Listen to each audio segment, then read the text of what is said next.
কোনোভাবেই, আমি তার আগে যদি একটু ফিরে যাই, যে আমাদের শিক্ষকদের এই বেহাল দশা আপনারা জেনে থাকবেন। ৯,৩০০ টাকা একজন শিক্ষকের স্যালারি, ইফতেদায়ী শাখায় যে শিক্ষক আছেন, এই ৯,৩০০ টাকার মাধ্যমিকের ১২,৫০০ টাকা আমাদের যে আমরা বেতন পাই, সর্বসাকলে ১,০০০ টাকা বাড়ি ভাড়া দেওয়া হয়। এখন বাংলাদেশের এমন কোথাও নাই যে ১,০০০ টাকা বাড়ি ভাড়া পাওয়া যাবে, এটা আমরা আমাদের বাংলাদেশে সবাই জানি।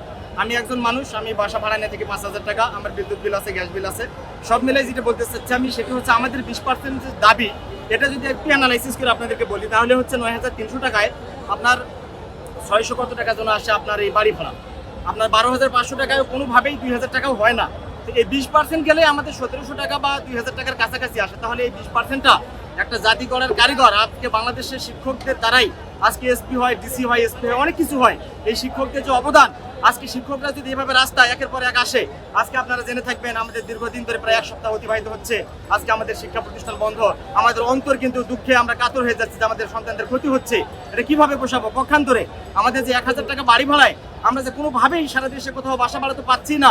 একজন শিক্ষক, আপনাদেরকে যদি বলি, আজকে যে কাঁচামালের ব্যবসা করে, রিক্সা চালায়, বিভিন্ন পেশায় যেনারা নিয়োজিত আছেন, তেনারা কিন্তু অনেক কাজ করতে পারেন।